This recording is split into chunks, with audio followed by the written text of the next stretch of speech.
నామంలో వందనాలు. మనందరికీ తండ్రి అయిన దేవునికి స్తుతులు, స్తోత్రములు, కృతజ్ఞతాస్తుతులు చెల్లించుచున్నాను. ప్రియులారా, మనం ఇంతకుముందు పరిశీలన చేశాము. అందులో పాత నిబంధనలో అభిషేకము, యాజకులను అభిషేకించే ఆ క్రమంలో ఆ అభిషేకించే పద్ధతి ఎలా ఉండేది, ఆ అభిషేకాన్ని యాజకుడు లేదా నూనె ఏదైతే తైలాభిషేకము చేసే ఆ ప్రతిష్టాభిషేక తైలం ఉందో దానితో ఏ విధంగా అభిషేకం చేసేవారు అన్న ఈ విషయాలన్నింటినీ కూడా మనము పరిశీలన చేశాం. అయితే ఈరోజు మనము క్రైస్తవుని అభిషేకము ఎలా జరుగుతుంది, క్రైస్తవుని అభిషేకము ఎలా చేయమని దేవుడు చెప్పాడు, ఎవరు ఈ క్రైస్తవునికి అభిషేకం చేస్తూ ఉన్నారు అన్న ఈ విషయాలను మనం ఈరోజు పరిశీలించే ప్రయత్నం చేద్దాం పిల్లరా. అయితే క్రైస్తవులుగా ఎప్పుడైతే ఒక విశ్వాసి మారుతూ ఉన్నాడో, ఆ క్రైస్తవులుగా మారాలి అంటే మొట్టమొదట ఏం చేయాలి అని పరిశుద్ధ గ్రంథం చెబుతుంది అంటే బాప్తిస్మము పొందాలి. అలా బాప్తిస్మాన్ని పొందుకున్న వారు ఎవరిని ధరించుకుంటున్నారంటే క్రీస్తును ధరించుకుంటున్నారు, క్రీస్తుని పోలి నడుచుకున్న వారై ఉన్నారు అని పరిశుద్ధ గ్రంథం మనకు తెలియజేస్తూ ఉంది. కాబట్టి క్రీస్తు వారిగా క్రైస్తవులు పిలువబడుతూ ఉన్నారు. ఆ క్రీస్తు అనే మాటకే అభిషిక్తుడు అనే అర్థాన్ని కూడా పరిశుద్ధ గ్రంథము తెలియజేస్తూ ఉంది. కాబట్టి ఈ క్రీస్తు వారుగా ఉన్నవారు లేదా క్రైస్తవులుగా మారిన వారు, బాప్తిస్మము పొందుకుని సంఘములో చేర్చబడిన వారు, వీళ్ళు ఎవరు అని మనం ఆలోచిస్తే ఈ క్రైస్తవులు లేదా క్రీస్తు వారందరూ కూడా అభిషిక్తునికి సంబంధించిన వారు అని మనము అర్థం చేసుకోవాల్సిన అవసరం. అంటే మనము కూడా అభిషేకింపబడిన వారమేనా? ఒకవేళ మనం అభిషేకింపబడిన వారం అయితే మనల్ని ఎవరు అభిషేకించారు? మనుషులు అభిషేకిస్తారా లేక దేవుడే అభిషేకిస్తాడా? నేటి కాలంలో క్రైస్తవులుగా ఉన్న మనం పొందే అభిషేకము ఎలాంటి అభిషేకము? కాలానుగుణంగా అభిషేకము అనే ఈ పద్ధతుల్లో మార్పులు ఏమైనా జరిగాయా అన్న ఈ విషయాలన్నింటినీ గురించి ఈరోజు మనము స్పష్టంగా లేఖనాధారాలతో పరిశీలించే ప్రయత్నం చేద్దాం పిల్లలు. అయితే ఈ అభిషేకం పొందిన వారి మీదికి దేవుని ఆత్మ బలంగా వస్తుంది అని పరిశుద్ధ గ్రంథము చాలా స్పష్టంగా తెలియజేస్తూ ఉంది. అలా దేవుని ఆత్మను పొందుకున్న వారు,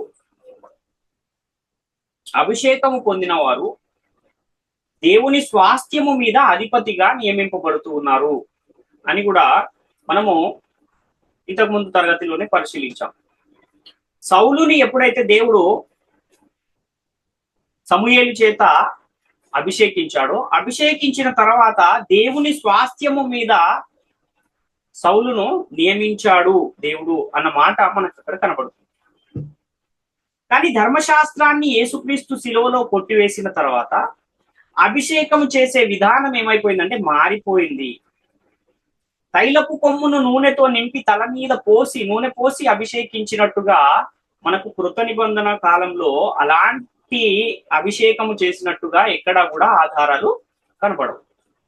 కానీ నేటి కాలంలో కొంతమంది సేవకులు అభిషేకాలు చేస్తూ ఉన్నారు. తైలాభిషేక పండుగలు అని ప్రత్యేకంగా వాళ్ళు కూడికలు మరీ పెట్టుకుని సేవకులుగా ఎవరైతే సిద్ధపడుతూ ఉన్నారో వారికి ఏం చేస్తున్నారంటే అభిషేకం చేస్తూ ఉన్న పరిస్థితులు కనబడుతున్నాయి. దాన్నే ఆర్డినేషన్ అని పిలుస్తారు. కాబట్టి ఈ అభిషేక తైలమును గూర్చి పరిశుద్ధ గ్రంథము చాలా స్పష్టంగా చెప్పింది. అది కేవలము ఇశ్రాయేలీలకు మాత్రమే, తరతరములకు కట్టడా అని కూడా లేఖనాన్ని మనము పరిశీలన చేశాం గత తరగతిలోనే.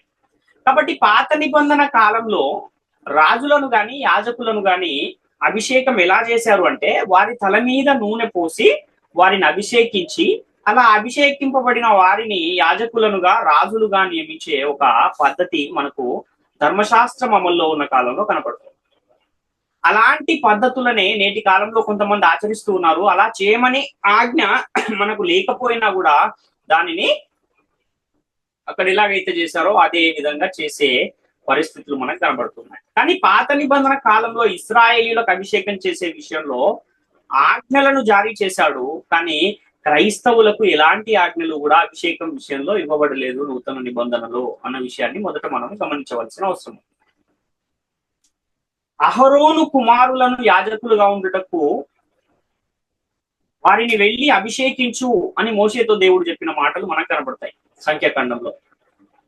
సౌలును రాజుగా ఉండడానికి అభిషేకించు అని సమూయేలుతో దేవుడు చెప్పిన సందర్భం కూడా మనకు సమూయేలు గ్రంథంలో కనబడుతుంది. దావీదును ఇశ్రాయేలీయుల మీద రాజుగా నియమించబోతున్నాను గనుక నీవు నీ తైలపు కొమ్మును నూనెతో నింపి ఆ దావీదును వెళ్ళి అభిషేకించు అని దేవుడు సమూయేలు గారితో చెప్పిన సందర్భాలు కూడా మనకు కనబడుతూ ఉంటాయి.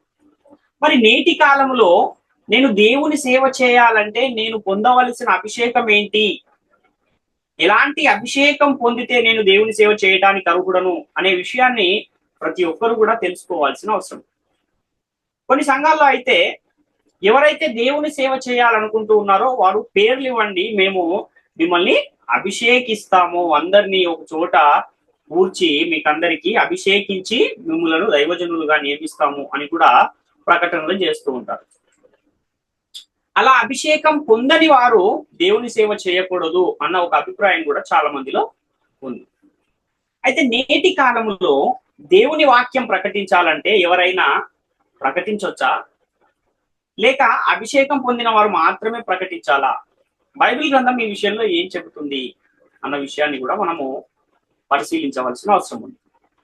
దేవుని రాజ్యంలోనికి పిలువబడిన వారందరూ కూడా వాక్యం ప్రకటించవచ్చు అని పరిశుద్ధ గ్రంథం చెబుతుంది చాలా స్పష్టంగా.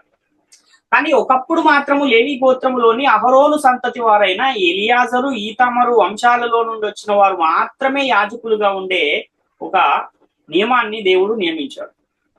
ఆ వంశంలో నుండి వచ్చిన వారికి మాత్రమే యాజక ధర్మము చేసే ఒక పనిని అప్పగించే పరిస్థితి మనకు కనపడుతుంది. కానీ కొత్త నిబంధనలో ఏం జరిగింది? అపోస్తలులు ఎప్పుడైతే వాక్యాన్ని ప్రకటించడానికి వెళ్ళడానికి ముందు జరిగిన సందర్భాలను మనం గమనిస్తే యేసుక్రీస్తు వారు ఆ శిష్యులతో ఏం చెబుతున్నారంటే, కొద్ది దినములలో మీరు పరిశుద్ధాత్మలో బాప్తిస్మం పొందుతారు, అప్పుడు మీరు భూదిగంతముల వరకు నాకు సాక్షులై ఉంటారు అని యేసుక్రీస్తు వారు శిష్యులతో చెబుతున్నారు. అపోస్తల కార్యాలు 1-4-5 వచనాలలో ఈ సందర్భం కనబడుతుంది. ఆయన వారిని కలుసుకుని ఇలా ఆజ్ఞాపించను, మీరు యెరూషలేము నుండి వెళ్ళక నా వలన వినిన తండ్రి యొక్క వాగ్దానము కొరకు కనిపెట్టుడి. యోహాను నీళ్లతో బాప్తిస్మం ఇచ్చాను గాని కొద్ది దినములలోగా మీరు పరిశుద్ధాత్మలో బాప్తిస్మము పొందెదరు అని యేసుక్రీస్తు వారు శిష్యులతో చెబుతున్నారు. అంటే మీరు వాక్యం ప్రకటించాలి కనుక మీరు నూనెతో అభిషేకం పొందండి, నూనెతో మిమ్మల్ని అభిషేకించబోతున్నాను అని చెప్పలేదు. లేదా ఒక ప్రవక్త వచ్చి మిమ్మల్ని తైలపు కొమ్ము తీసుకొచ్చి మీ తల మీద నూనె పోసి మిమ్మల్ని అభిషేకిస్తాడు అని చెప్పట్లేదు యేసుక్రీస్తు వారు. పరిశుద్ధాత్మలో మీరు బాప్తిస్మం పొందుతారు కొద్ది దినములలో అని చెప్తున్నారు. అలా పరిశుద్ధాత్మలో బాప్తిస్మం పొందితే ఏం జరుగుతుంది అని మనం ఆలోచిస్తే అపోస్తల కార్యాలు 1-8 వచనంలో, అయినను పరిశుద్ధాత్మ మీ మీదికి వచ్చినప్పుడు మీరు శక్తి నొందెదరు గనుక మీరు యెరూషలేములోను యూదయ సమరయ దేశముల యందు అంతటను భూదిగంతముల వరకు నాకు సాక్షులయ్యుందురని వారితో చెప్పాను. ఏం జరుగుతుందంట? పరిశుద్ధాత్మ మీదకి వచ్చినప్పుడు శక్తిని పొందుకుంటారు. కాబట్టి అప్పుడు భూదిగంతముల వరకు కూడా నాకు సాక్షులై ఉంటారు అని యేసుక్రీస్తు వారి ఇక్కడ శిష్యులతో చెప్తున్న పరిస్థితి మనకు కనపడుతుంది. అంటే పరిశుద్ధాత్మ మీ మీదికి వచ్చినప్పుడు శక్తి పొందవలసిన అవసరం ఎందుకుంది అని అంటే, వాక్యాన్ని ప్రకటించాలంటే వారికి ఆ ముందున్న స్థితి అది వారికి సరిపోదు, వాళ్ళకు ముందున్న శక్తి సరిపోదు. కనుకనే మీకు ఏం కావాలి? శక్తి కావాలి అని చెప్తున్నారు. మొదటి శతాబ్దంలోనే మనము గమనించినట్లయితే యేసుక్రీస్తు వారు ఆరోహణం అయిపోయిన తర్వాత పెంతెకొస్తు పండగ దినాన క్రీస్తు అపోస్తలులైన వారు 12 మంది కూడా యెరూషలేములో ఉన్న ఒక మేడ గదిలో వాళ్ళు ప్రార్థిస్తూ ఉన్నారు, అని పెడుతూ ఉన్నారు. అప్పుడు ఏం జరిగింది అని అంటే, అపోస్తలుల కార్యముల గ్రంథము 2-1-4 వచనాలను మనం చూస్తే, పెంతెకొస్తు పండగ దినము వచ్చినప్పుడు అందరూ ఒక చోట కూడి ఉండిరి. అప్పుడు వేగముగా వీచు బలమైన గాలి వంటి ఒక ధ్వని ఆకాశము నుండి అకస్మాత్తుగా వారు కూర్చుండి ఉన్న ఇల్లంతయు నిండెను. మరియు అగ్ని జ్వాలల వంటి నాలుకలు విభాగింపబడినట్టుగా వారికి కనబడి వారిలో ఒక్కొక్కని మీద వ్రాలగా అందరూ పరిశుద్ధాత్మతో నిండిన వారై ఆ ఆత్మ వారికి వాక్శక్తిని అనుగ్రహించిన కొలది అన్య భాషలతో మాటలాడసాగిరి అని ఇక్కడ చూస్తున్నాం. అంటే పరిశుద్ధాత్మ వీరి మీద ఏమైంది, వ్రాలిందంట. అప్పుడు వారికి వాక్శక్తి అనేది అనుగ్రహించబడింది. పరిశుద్ధాత్మ పొందుకోవడం వలన వారు వాక్శక్తిని పొందిన వారే అన్య భాషలతో మాట్లాడినట్టుగా మనకి ఇక్కడ లేఖనం కనబడుతుంది. ఏదైతే యేసుక్రీస్తు వారు కొద్ది దినములలో మీరు పరిశుద్ధాత్మలో బాప్తిస్మం పొందుదురు అని చెప్పాడో అదే సంగతి ఇక్కడ చోటు చేసుకుంది. అదే పరిశుద్ధాత్మలో వీళ్ళు బాప్తిస్మం పొందారు అన్న విషయాన్ని ఇక్కడ మనకు తెలియజేయబడుతుంది. కాబట్టి వీళ్ళు బోధించాలి అంటే వీళ్ళకు ఎలిజిబిలిటీ ఏంటి, వీళ్ళకున్న అర్హత ఏంటి అంటే అభిషేకము. అది ఎలాంటి అభిషేకము? మనుషుల చేత పొందే అభిషేకము కాదు ఇది. అలా పరిశుద్ధాత్మ అభిషేకం పొందుకున్న అపోస్తలులలో ఒకరైన పేతురు గారు ప్రసంగం చేసినప్పుడు ఆ బోధను విన్న యూదులు ఏమన్నారు? అయ్యలారా మేమేమి చేతుము అని అడిగారు. వారు హృదయములో నొచ్చుకుని అయ్యలారా మేము ఏమి చేతుము అని అడిగినప్పుడు పేతురు గారు చెబుతున్న మాటలను మనం ఒకసారి ఆలోచించగలిగితే అపోస్తలుల కార్యాల గ్రంథము 2వ అధ్యాయం 37-38 వచనాల్లో వారి మాట విని హృదయములలో నొచ్చుకుని సహోదరులారా మేమేమి చేతుమని పేతురును కడమ అపోస్తలులను అడుగగా పేతురు మీరు మారు మనస్సు పొంది పాప క్షమాపణ నిమిత్తం ప్రతి వాడు యేసుక్రీస్తు నామమున బాప్తిస్మము పొందుడి, అప్పుడు మీరు పరిశుద్ధాత్మ అను వరము పొందుదురు అనే మాట మనకి ఇక్కడ కనపడుతుంది. అంటే ఈ పరిశుద్ధాత్మ అనే వరాన్ని ఎవరు పొందుకుంటారు అంటున్నాడు? ఎవరైతే బాప్తిస్మాన్ని పొందుకుంటారో యేసుక్రీస్తు నామములో వారికి ఈ పరిశుద్ధాత్మ అనే వరము అనేది అనుగ్రహించబడుతుంది అని పరిశుద్ధ గ్రంథం తెలియజేస్తుంది. ఎవరెవరికి ఈ పరిశుద్ధాత్మ అనే వరము అనంటే అందరికా కొందరికా అంటే ఇది అందరికీ. ప్రభువైన దేవుడు తన యుద్ధకు పిలిచిన వారికి అందరికీ ఈ వరము చెందును అని చెబుతున్నాడు. 39వ వచనము అపోస్తలుల కార్యాలు 2వ అధ్యాయం 39వ వచనంలో ఈ వాగ్దానము మీకును మీ పిల్లలకును దూరస్తులందరికీ అనగా ప్రభువైన మన దేవుడు తన యుద్ధకు పిలిచిన వారికి అందరికీ చెందునని వారితో చెప్పాను అని ఇక్కడ చూస్తున్నాం. అంటే అందరికీ చెందే ఈ పరిశుద్ధాత్మ అను వరం ఏంటి అసలు? చాలా మంది ఏమనుకుంటున్నారంటే ఈ పరిశుద్ధాత్మ అను వరమే కృపావరాలు అనుకుంటున్నారు. కానీ ఈ పరిశుద్ధాత్మ వరము అంటే కృపావరాలు కాదు. మరి ఏంటి ఇది? ఏంటి పరిశుద్ధాత్మ అనే వరము అని మనం ఆలోచన చేయగలిగితే అబ్రహాము గారికి దేవుడు ఒక వాగ్దానం చేశాడు. ఏంటి అబ్రహాము గారికి దేవుడు చేసిన వాగ్దానము అనంటే గలతీ పత్రిక 3వ అధ్యాయం 13వ వచనంలో మనకు పౌలు గారు సంఘానికి పత్రిక రాస్తూ తెలియజేస్తున్న మాటలను మనము ఆలోచించగలిగితే గలతీలకు రాసిన పత్రిక 3వ అధ్యాయం 13వ వచనం ఆత్మను గూర్చిన వాగ్దానము విశ్వాసము వలన మనకు లభించినట్లు అబ్రహాము పొందిన ఆశీర్వచనము క్రీస్తు యేసు ద్వారా అన్యజనులకు కలుగుటకై క్రీస్తు మన కోసము శాపమై మనలను ధర్మశాస్త్రం యొక్క శాపము నుండి విమోచించెను అని ఇక్కడ వ్రాయబడింది. అంటే అబ్రహాము గారికి ఏ వాగ్దానం చేయబడింది అంటున్నాడు? ఆత్మను గూర్చిన వాగ్దానం చేయబడింది.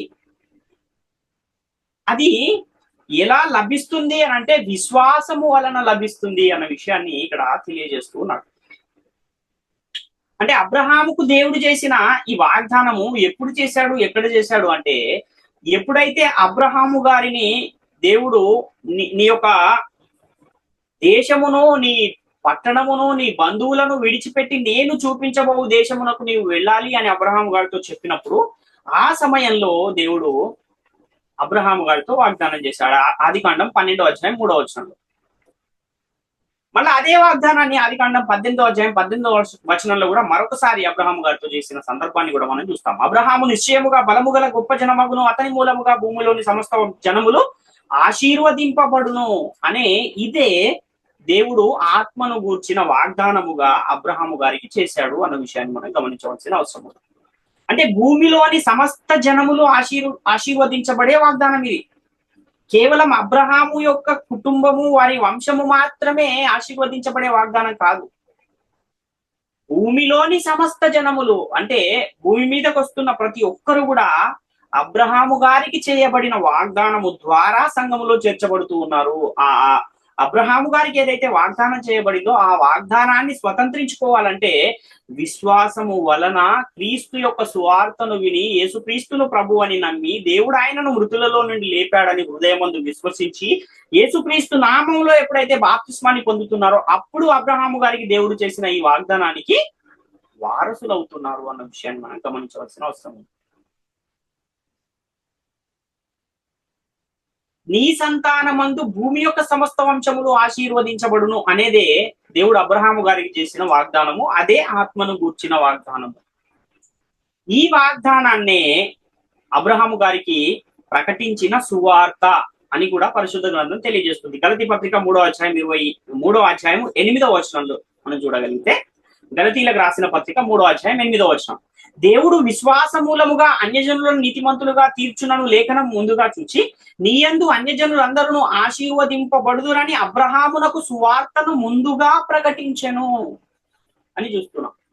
అంటే ఏదైతే ఆదికాండం 12:3లో దేవుడు వాగ్దానం చేశాడో, ఏదైతే ఆదికాండం 18వ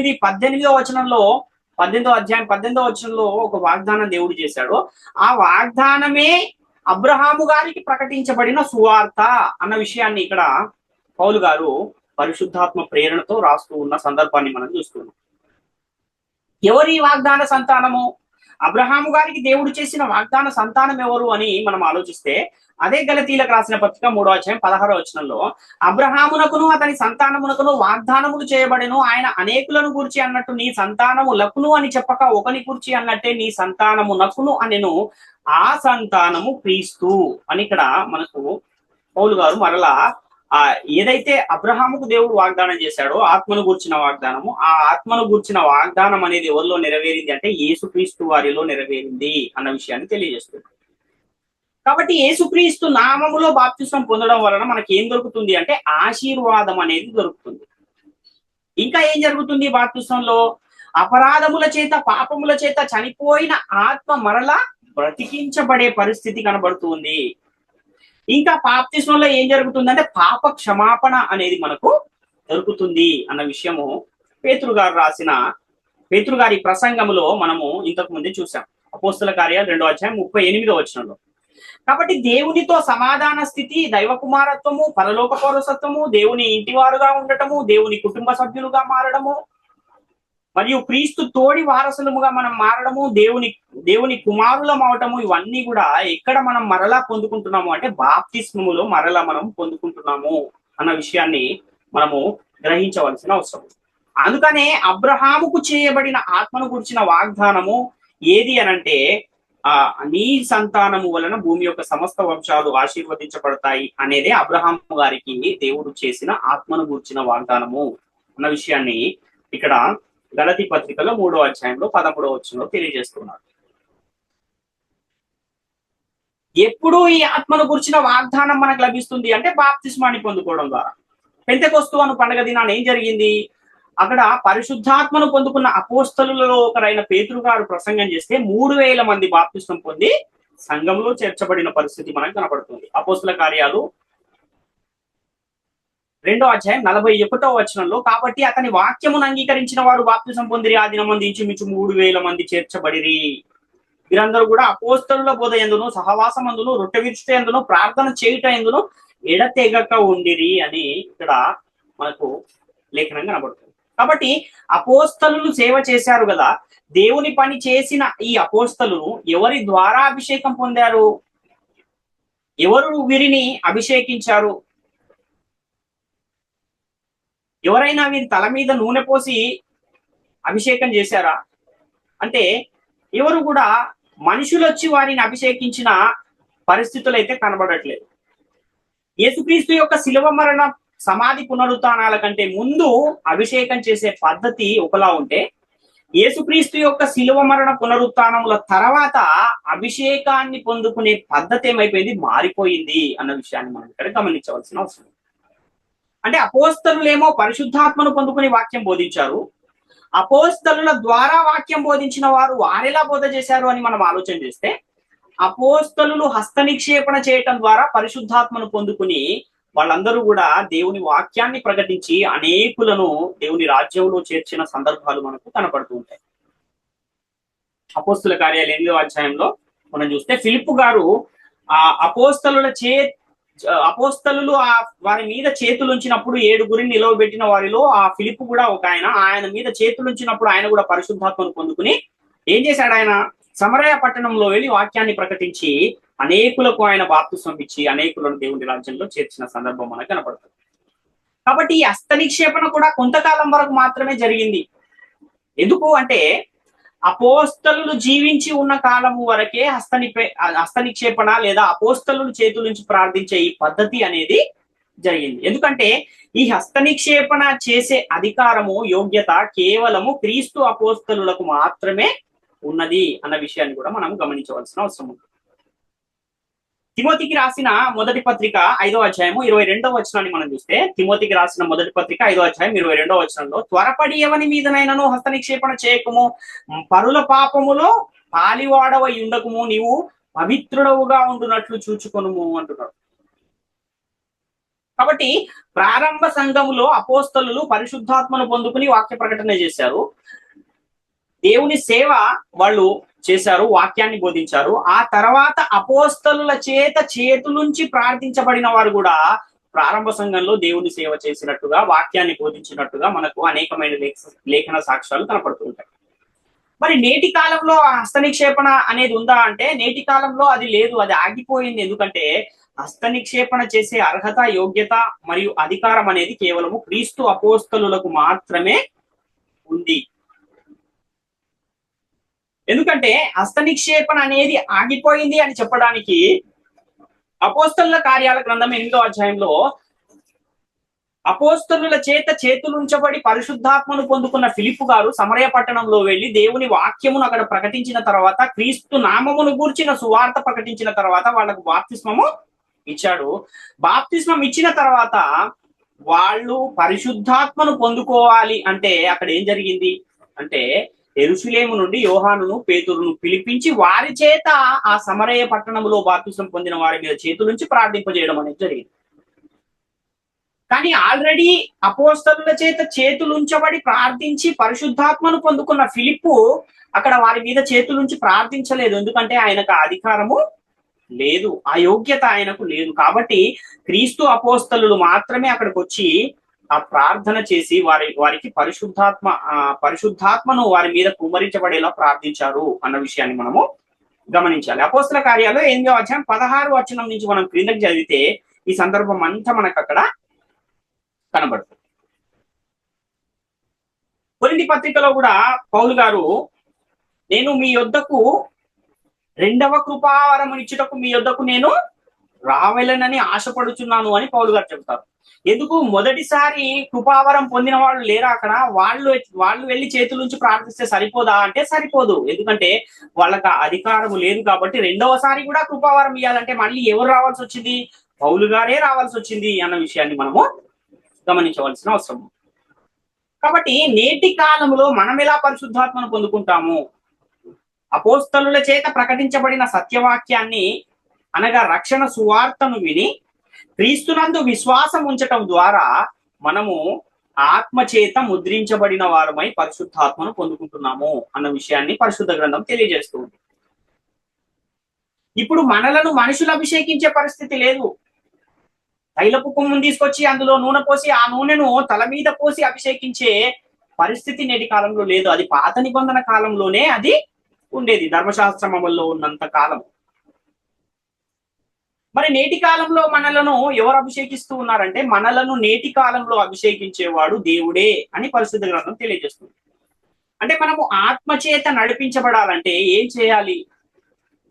పాత నిబంధన కాలంలోనేమో ఎవరైనా ఆత్మచేత నడిపించబడాలంటే, ఆత్మను పొందుకోవాలంటే వారు అభిషేకించబడటం ద్వారా వారు దేవుని ఆత్మచేత వారు నడిపించబడేవారు. దేవుని ఆత్మ వారి మీదికి బలముగా వచ్చినప్పుడు వారు దేవుని కార్యాలను చేస్తూ ఉండేవారు, వాక్యాన్ని బోధిస్తూ ఉండేవారు. మరి నేటి కాలంలో మనం ఎలా ఆ పరిశుద్ధాత్మను పొందుకుంటాము, అభిషేకాన్ని పొందుకుంటాము అని మనం ఆలోచిస్తే, ఎఫెసీయులకు రాసిన పత్రిక 1వ అధ్యాయం 13-14 వచనాలను మనం ఒకసారి చూద్దాం. ఎఫెసీయులకు రాసిన పత్రిక 1వ అధ్యాయం 13-14. మీరును సత్యవాక్యమును అనగా మీ రక్షణ సువార్తను విని క్రీస్తునందు విశ్వాసం ఉంచి వాగ్దానము చేయబడిన ఆత్మచేత ముద్రించబడితిరి. దేవుని మహిమకు కీర్తి కలుగుటకై ఆయన సంపాదించుకొనిన ప్రజలకు విమోచనము కలుగు నిమిత్తము ఈ ఆత్మ మన స్వాస్థ్యమునకు సంచకరువుగా ఉన్నాడు అని ఇక్కడ పౌలు గారు తెలియజేస్తున్నారు. అంటే ఎలా మనము ఆత్మచేత ముద్రించబడుతూ ఉన్నామంటే సత్యవాక్యమును విని ఆ వాక్యాన్ని విన్న తర్వాత క్రీస్తునందు విశ్వాసం ఉంచి ఆ వాగ్దానము చేయబడిన ఆత్మచేత మనం ముద్రించబడుతూ ఉన్నాము అన్న విషయాన్ని ఇక్కడ మనకు తెలియజేస్తున్నాం. అంటే పాత నిబంధన కాలములో ధర్మశాస్త్రం అమల్లో ఉన్న కాలంలో ఎలాగైతే అభిషేకము వాళ్ళు పొందారో, తల మీద నూనె పోసి వారిని ఎలా అయితే అభిషేకించారో అలానే అభిషేకించే పరిస్థితి నేటి కాలంలో లేదు అన్న విషయాన్ని ఇక్కడ తెలియజేస్తున్నారు. అంతేకాకుండా అపోస్తలుల కాలంలో లాగా కూడా పైనుండి పరిశుద్ధాత్మను పొందుకునే పరిస్థితి కూడా నేటి కాలంలో లేదు. ఇంకా అపోస్తలుల చేతుల నుంచి ప్రార్థించే పరిస్థితి కూడా నేటి కాలంలో లేదు. ఎందుకంటే అపోస్తలులే నేటి కాలంలో లేరు కాబట్టి. అంటే హస్త నిక్షేపణ ద్వారా పరిశుద్ధాత్మను పొందుకునే వీల్లేదు. పైనుండి డైరెక్ట్ గా పరిశుద్ధాత్మ మేడగదిలో అపోస్తలుల మీద దిగినట్టుగా పొందుకునే పరిస్థితి కూడా లేదు. అదేవిధంగా ఈ పాత నిబంధనలు లాగా తల మీద నూనె పోసి పరిశుద్ధాత్మను పొందుకునే పరిస్థితి కూడా లేదు. ఇవన్నీ ఏమయ్యా అంటే కాలానుగుణంగా మారుతూ వస్తూ ఉన్నాయి. ధర్మశాస్త్ర కాలంలోనేమో తల మీద నూనె పోసి అభిషేకించే పద్ధతి ఉంది. అపోస్తలుల కాలం వచ్చేసరికి డైరెక్ట్ గా పరలోకము నుండి పరిశుద్ధాత్మ వారి మీద కుమ్మరించబడిన పరిస్థితి కనబడుతుంది. అపోస్తలుల తర్వాత కాలంలోనేమో అపోస్తలులు చేతు నుంచి ప్రార్థించడం ద్వారా పరిశుద్ధాత్మను పొందుకునే పరిస్థితి కనబడుతుంది.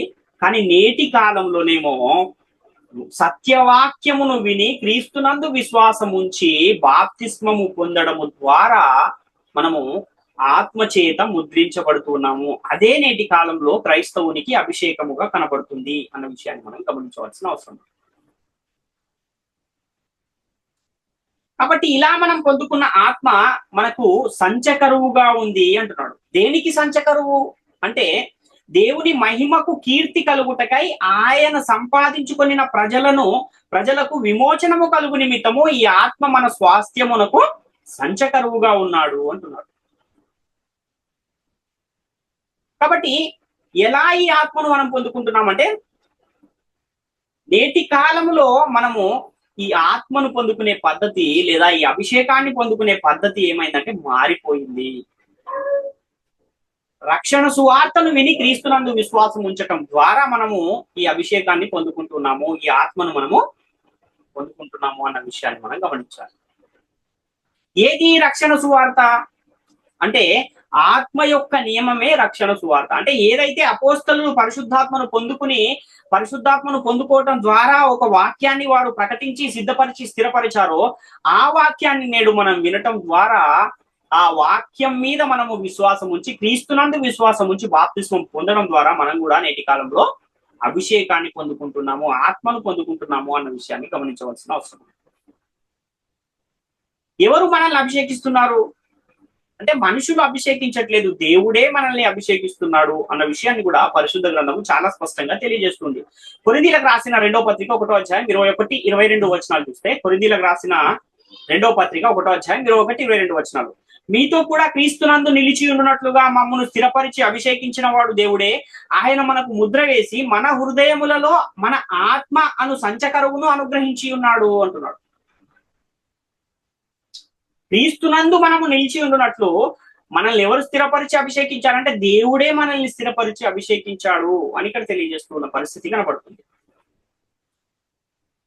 కాబట్టి మనకు ఆత్మ అను సంచకరువు అంటే భయాన అడ్వాన్స్, ఆ అడ్వాన్స్ ని ఆత్మ అనే అడ్వాన్స్ ని మనకు దేవుడు అనుగ్రహిస్తూ ఉన్నాడు అన్న విషయాన్ని మనం ఇక్కడ చూస్తున్నాం. ఎలాగైతే పేతురు గారు తన ప్రసంగంలో పాప క్షమాపణ నిమిత్తం మీలో ప్రతివాడు యేసుక్రీస్తు నామంలో బాప్తిస్మం పొందుడి అప్పుడు పరిశుద్ధాత్మ అను వరము పొందుదురు అంటూ ఉన్నాడు, మనం కూడా పాప క్షమాపణ నిమిత్తము ప్రతివాడు యేసుక్రీస్తు నామములో బాప్తిస్మం పొందడం ద్వారా మనం కూడా పరిశుద్ధాత్మ అనే వరమును పొందుకుంటూ ఉన్నాము. రెండవ కొరింథీ పత్రిక 5వ అధ్యాయం 4-5 వచనాలు చూస్తే, కొరింథీలకు రాసిన రెండవ పత్రిక 5వ అధ్యాయం 4-5 వచనాలు. ఇది తీసివేయవలనని కాదు కానీ మత్యమైనది జీవము చేత మింగివేయబడినట్లు ఆ నివాసమును దీనిపైన ధరించుకొన గోరుచున్నాము. దీని నిమిత్తము మనలను స్థిరపరిచిన వాడు దేవుడే, మరియు ఆయన తన ఆత్మ అను సంచకరువును మనకు అనుగ్రహించి ఉన్నాడు. అంటే ఆత్మ అనే సంచకరువును మనకు ఎందుకు ఇచ్చాడు అనంటే, అభిషేకము మనము పొంది దేవుని స్వార్థ పనిని చేయాలని, దేవుని సేవలో వాడబడాలని. మనమయ్యున్న ఈ ఆత్మ బాప్తిస్మం పొందడం ద్వారా ఏమవుతుంది అంటే బ్రతికింపబడుతుంది. అప్పుడు మనం ఏం చేయబడుతూ ఉన్నామంటే, ఆ పొందుకున్న పరిశుద్ధాత్మ అనే వరము చేత మనము నడిపించబడుతూ ఉన్నాము. ఎలాగైతే అపోస్తలులు ఆత్మ చేత నడిపించబడి వాక్యాన్ని స్థిరపరిచి సిద్ధపరిచారో, మనం కూడా ఆ సిద్ధపరచబడిన వాక్యాన్ని ప్రకటిస్తూ అనేకులను ఏం చేస్తున్నాము, రక్షిస్తూ ఉన్నాము అన్న విషయాన్ని గమనించాం. రోమాపత్రిక 8వ అధ్యాయం 23వ వచనాన్ని మనం చూస్తే, అంతేకాదు ఆత్మ యొక్క ప్రథమ ఫలముల నొందిన మనము కూడా దత్తపుత్రత్వం కొరకు అనగా మన దేహం యొక్క విమోచన కొరకు కనిపెట్టుచు మనలో మనము మూలుగుచున్నాము అంటున్నాడు. ఆత్మ యొక్క ప్రథమ ఫలములను పొందుకుంటున్నాము అంటున్నాడు. అంటే ఎప్పుడైతే సత్యవాక్యాన్ని వింటూ ఉన్నామో, సత్యవాక్యాన్ని విని క్రీస్తునందు విశ్వాసం ఉంచి బాప్తిస్మం అనేది పొందుతూ ఉన్నామో, అలా బాప్తిస్మం పొందడం ద్వారా పరిశుద్ధాత్మ అనే వరమును పొందుకుంటూ ఉన్నాము. వాగ్దానము చేయబడిన ఆత్మ చేత ముద్రించబడుతూ ఉన్నాము అన్న విషయాన్ని మనం గమనించాం. ప్రారంభంలో గనక మనం ఆలోచిస్తే, మొదటి మనిషి అయిన ఆదాము హవ్వల కాలంలో వాక్యం అనేది ఎక్కడుండేది అంటే వారి హృదయాలలో దేవుడు వాక్యాన్ని ఉంచాడు. తర్వాత సాతాను ఏం చేశాడు, ఆదాము హవ్వల హృదయాలలో ఉన్న వాక్యాన్ని ఎప్పుడైతే దొంగిలించేశాడో, ఆ తర్వాత ఎక్కడికి వచ్చింది వాక్యము అని అంటే రాతి పలకల మీదకి వచ్చింది మోషే కాలానికి. అలా రాతి పలకల మీద ఉండిపోయిన వాక్యాన్ని మరలా రాతి పలకల మీద నుంచి మనుషుల హృదయాల మీద వ్రాస్తాను అని దేవుడు వాగ్దానం చేశాడు. దేవుడు ఆ వాక్యాన్ని ఎలా వ్రాస్తాడు మనుషుల హృదయాల మీద అంటే, జీవము గల దేవుని ఆత్మతో వ్రాస్తాను అని తెలియజేస్తున్నాడు. అంటే పరిశుద్ధాత్ముని ప్రేరణతో అపోస్తలుల ద్వారా ప్రకటింపబడిన వాక్యాన్ని మన హృదయాలలో ఎప్పుడైతే మనం ఉంచుకోగలుగుతామో, ఎప్పుడైతే ఆ వాక్యాన్ని మన హృదయాలలో భద్రపరుచుకోగలుగుతామో, అప్పుడు మనము ఆత్మ చేత అభిషేకింపబడిన వారిగా మారుతూ ఉన్నాము అనే విషయాన్ని గమనించవలసిన అవసరం ఉంది. అలా హృదయాలలో వాక్యాన్ని ఉంచుకుని ఆత్మచేత అభిషేకించబడిన మనము ఆత్మచేత నడిపించబడుతున్న వారము, ఆత్మ యొక్క నియమమును అనుసరిస్తున్న వారముగా మార్చబడతాం. హెబ్రీ పత్రిక 8వ అధ్యాయము 8-10 వచనాలను మనం చూస్తే, అయితే ఆయన ఆక్షేపించి వారితో ఇలాగూ చెప్పుచున్నాడు, ప్రభు ఇట్లా నేను ఇదిగో ఒక కాలము వచ్చుచున్నది, అప్పటిలో ఇశ్రాయేలు ఇంటి వారితోనూ యూదా ఇంటి వారితోనూ నేను క్రొత్త నిబంధన చేయుదును. అది ఐగుప్తు దేశములో నుండి వీరి పితరులను వెలుపలికి రప్పించుటకై వారిని చేయి పట్టుకున్న దినమున నేను చేసిన నిబంధన వంటిది కాదు. ఏమనగా వారు నా నిబంధనలో నిలవలేదు కనుక నేను వారిని అలక్ష్యము చేసి తిని ప్రభువు చెప్పుచున్నాడు, ఆ దినములైన తర్వాత ఇశ్రాయేలు ఇంటి వారితోనూ నేను చేయబో నిబంధన ఏదనగా వారి మనస్సులలో నా ధర్మ విధులను ఉంచదను, వారి హృదయముల మీద వాటిని వ్రాయుదును, నేను వారికి దేవుడనయ్యుందును, వారు నాకు ప్రజలయ్యుందురు అంటున్నాను. మనస్సులలో ధర్మ విధులు ఎలా ఉంటాయి, ఎప్పుడుంటాయి? హృదయాల మీద వాక్యాన్ని వ్రాయటం అనేది ఎప్పుడు జరిగింది, ఎక్కడ జరిగింది అంటే, పరిశుద్ధాత్మను పొందుకున్న అపోస్తలులు పరిశుద్ధాత్మ ప్రేరణతో వాక్యాన్ని ప్రకటిస్తున్నప్పుడు ఆ వాక్యం ఎక్కడ వ్రాయబడాలి అంటే మెత్తని హృదయముల మీద వ్రాయబడాలి. మెత్తని హృదయములు అను పలకల మీద వ్రాయబడాలి అని తెలియజేస్తున్నారు.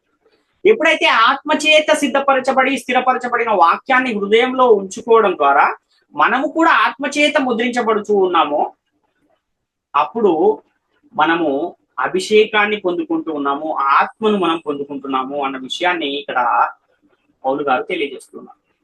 కొరింథీయులకు రాసిన 2వ పత్రిక 3వ అధ్యాయము 3-4 వచనాలను చూస్తే, కొరింథీయులకు రాసిన 2వ పత్రిక 3వ అధ్యాయం 3-4 వచనాలు చూస్తే, రాతి పలకల మీద గాని సిరాతో గాని వ్రాయబడక మెత్తని హృదయములు అను పలకల మీద జీవము గల దేవుని ఆత్మతో మా పరిచర్య మూలముగా వ్రాయబడిన క్రీస్తు పత్రిక అయి ఉన్నారని మీరు తేటపరచబడుచున్నారు. క్రీస్తు ద్వారా దేవుని ఎడల మాకిట్టి నమ్మకము కలదు అంటున్నాడు. ఎక్కడ వ్రాస్తూ ఉన్నాడు అంటే హృదయములు అన్న పలకల మీద. ఎలా? జీవము గల దేవుని ఆత్మతో వ్రాస్తూ ఉన్నాడు. మా పరిచర్య మూలముగా మీరు వ్రాయబడుతూ ఉన్నారు అంటున్నారు. అంటే ఏదైతే వాళ్ళు వాక్యాన్ని ప్రకటిస్తున్నారో ఆ ప్రకటించబడుతున్న వాక్యాన్ని విని దాన్ని విశ్వాసం ఉంచడం ద్వారా, దాన్ని హృదయంలో భద్రపరుచుకోవడం ద్వారా మనము క్రీస్తు పత్రికలుగా మార్చబడుతూ ఉన్నాము. పరిశుద్ధాత్మ అనే వరమును పొందుకుంటూ ఉన్నాము. ఇప్పుడున్న పరిస్థితుల్లో రక్షణ సువార్తను విని క్రీస్తునందు విశ్వాసం ఉంచి వాగ్దానము చేయబడిన ఆత్మ చేత ముద్రించబడుతూ ఉన్నాము అన్న విషయాన్ని మనం గమనించాలి. కాబట్టి ఆత్మ యొక్క నియమం ద్వారా ప్రకటించబడుతున్న వాక్యాన్ని ఎక్కడ వ్రాసుకోవాలి, ఎక్కడ భద్రపరచుకోవాలంటే హృదయాల మీద అది వ్రాయబడాలి. వాక్యాన్ని హృదయములో భద్రపరుచుకోవాలి అన్న విషయాన్ని మనం గమనించవలసిన అవసరం. తులసి పత్రిక 3:16లో ఈ విషయం మనకు కనబడుతుంది. మొదటి పేతురు పత్రిక 3:16 వచనంలో కూడా మీ హృదయములలో దేవుని వాక్యమును నివసింపనీయుడి, క్రీస్తు వాక్యమును మీలో సమృద్ధిగా నివసింపనీయుడి అన్న విషయాన్ని తెలియజేస్తారు పేతురు గారు. కాబట్టి ఎప్పుడైతే మనసులలో ధర్మ విధులను ఉంచుకున్నామో, ఎప్పుడైతే వాక్యాన్ని హృదయాల మీద వ్రాసుకుని క్రీస్తునందు విశ్వాసం ఉంచి బాప్తిస్మం పొందామో, అప్పటి నుంచి మనము దేవుని చేత అభిషేకింపబడినటువంటి వారముగా మార్చబడుతూ ఉన్నాము అన్న విషయాన్ని మనం గమనించవలసిన అవసరం ఉంది. అంతేగాని అభిషేకం అనగానే నేడు కూడా ఒక నూనె తీసుకొచ్చి తల మీద వేసి చేస్తేనే అది అభిషేకము అని పరిశుద్ధ గ్రంథము నేటి కాలంలో అది ఆ విధంగా చేయండి అని ఎక్కడ కూడా ఆజ్ఞ జారీ చేయబడలేదు అన్న విషయాన్ని గమనించవలసిన అవసరం. బాప్తిస్మము పొందిన నాటి నుండి కూడా మనము ఆత్మచేత అభిషేకింపబడిన వారము. అలా ఆత్మచేత అభిషేకించబడిన మనము ఎవరము అని పరిశుద్ధ గ్రంథం తెలియజేస్తుంది అంటే రాజులైన యాజక సమూహముగా మనము మార్చబడ్డాము అని తెలియజేస్తుంది.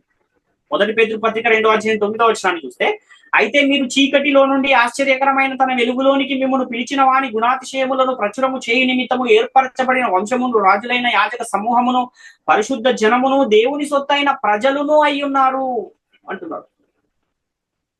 ఎలాగైతే పాత నిబంధన కాలంలో యాజకులుగా ఉండాలన్నా, రాజులుగా ఉండాలన్నా అభిషేకింపబడి రాజులుగా యాజకులుగా నియమింపబడ్డారో, అలాగే మనము కూడా రాజులైన యాజక సమూహముగా నియమింపబడుతూ ఉన్నాము. ఎప్పుడు అంటే చీకటిలో నుండి ఆశ్చర్యకరమైన వెలుగులోనికి వచ్చినప్పుడు. చీకటిలో నుండి ఆశ్చర్యకరమైన వెలుగులోనికి రావడం అంటే ఏంటి అంటే సత్యవాక్యాన్ని విని క్రీస్తునందు విశ్వాసం ఉంచి బాప్తిస్మం పొంది సంఘములో చేర్చబడటమే ఆ చీకటిలో నుండి ఆశ్చర్యకరమైన వెలుగులోనికి రావడం. అప్పుడే మనము రాజులైన యాజక సమూహముగా మార్చబడుతూ ఉన్నాము అని పరిశుద్ధ గ్రంథము తెలియజేస్తుంది. ప్రకటన గ్రంథం 1:6 వచనాన్ని కూడా మనం చూస్తే, మనలను ప్రేమించుచు తన రక్తము వలన మన పాపముల నుండి మనలను విడిపించిన వానికి మహిమయు ప్రభావమును యుగయుగములు కలుగును గాక ఆమేన్. ఆయన మనలను తన తండ్రియగు దేవునికి ఒక రాజ్యముగాను యాజకులను గాను చేసెను అని ఇక్కడ చూస్తున్నాం.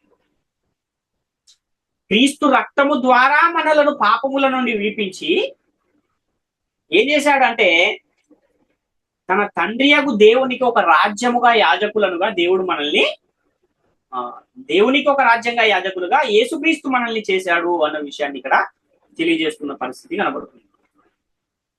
అంటే దేవుడు ప్రతి ఒక్కరిని కూడా నేటి కాలంలో రాజులుగా యాజకులుగా చేస్తూ ఉన్నాడు అన్న విషయాన్ని గమనించవలసిన అవసరం.